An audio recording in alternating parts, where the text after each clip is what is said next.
अस्सलाम वालेकुम viewers, welcome back to physio comfort clinic. I am physiotherapist doctor Zain Aslam. आज के इस वीडियो सेशन में मैं आपको बताऊंगा कि नेक के मसल्स कौन कौन से हैं और उनके स्ट्रेचेस हम किस किस तरह से लेते हैं। जब नेक के मसल स्टिफ हो जाते हैं या जब पेनफुल हो जाते हैं, जब अकड़ाव में आ जाते हैं, तो किस तरह से हम उनको स्ट्रेचेस देते हैं और किस तरह से हम नेक के मसल्स को रिलैक्स करते हैं।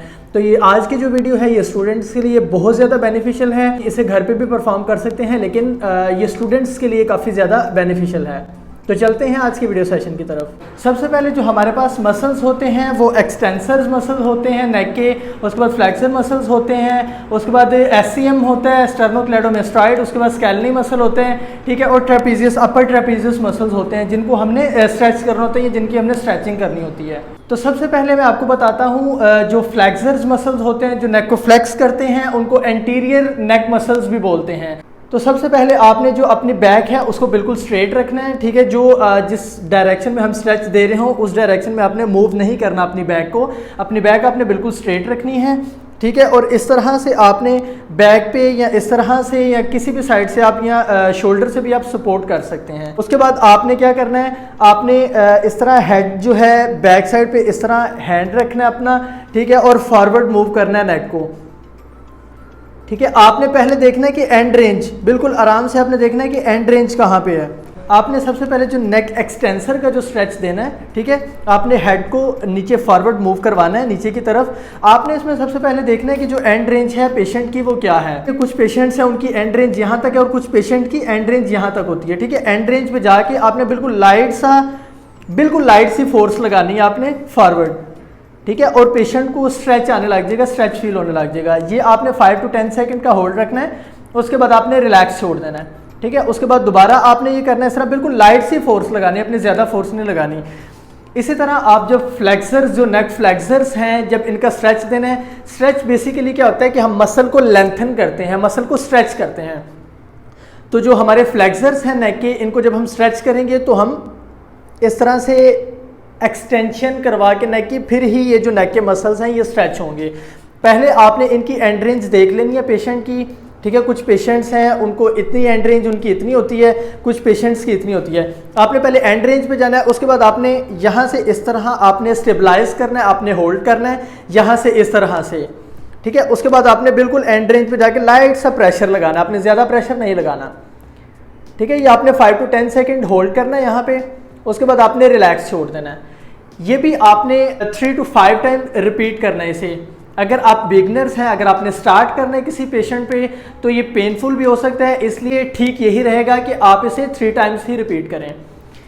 उसके बाद हमारे जो ट्रेपीजियस मसल्स हैं, ठीक है, अपर ट्रेपीजियस मसल्स जो हैं उनका स्ट्रेच आता है। तो उसमें हम क्या करते हैं कि जो अगर हमने लेफ्ट साइड के ट्रैप्स का स्ट्रेच देना है तो हम ऑपोजिट राइट साइड पे अपनी नेक को मूव करेंगे। अगर हमने राइट साइड के ट्रैप्स का स्ट्रेच देना है तो हम लेफ्ट साइड पे मूव करेंगे। इससे क्या होगा, हमारे जो ट्रैप्स हैं वो स्ट्रेच कर जाएंगे, ठीक है। तो इस तरह से आपने, अगर तो आपने लेफ्ट ट्रेपीजियस का स्ट्रेच देना है तो आप एक हाथ से, अपने वन हैंड से आप इसे होल्ड करेंगे, स्टेबलाइज करेंगे शोल्डर को, ताकि ये शोल्डर ऊपर की साइड पे मूव ना करें। जब आप स्ट्रेच दे रहे हो तो ये साथ मूव ना करें। एक से स्टेबलाइज करेंगे और जो सेकंड हैंड है वो आपने इस साइड पे रखना है, ठीक है। आपने रख के उसके बाद आपने पहले एंड रेंज तक जाना है आपने, अगर इनकी एंड रेंज ये है तो उसके बाद आपने लाइट सा बिल्कुल प्रेशर देना है। ज़्यादा प्रेशर आपने नहीं देना, अगर ज़्यादा प्रेशर देंगे तो उससे पेन ज़्यादा बढ़ भी सकती है। इसी तरह ही आपने दूसरी साइड पे भी स्ट्रेच देना है, ठीक है। ये जो आपका ट्रेपीजियस का स्ट्रेच है इसमें आपने क्या करना है, 5 to 10 सेकेंड होल्ड करना है और ये 3 टाइम्स आपने रिपीट करना है। उसके बाद हमारे पास आ जाता है स्टर्नोक्लेडोमेस्टॉइड, ठीक है। तो उसमें आपने क्या करना है, थोड़ी सी नेक आपने ऑपोजिट साइड पे रोटेट करवानी है। अगर इस साइड के स्टर्नोक्लेडोमेस्टॉइड का स्ट्रेच आपने देना है तो आप थोड़ी सी रोटेट करवाएंगे राइट साइड पे, ठीक है। रोटेट करवा के आपने इस तरह से बेंड करवा देना है। तो आपका ये जो एरिया है यहाँ पे आपको काफ़ी अच्छा स्ट्रेच फील होगा।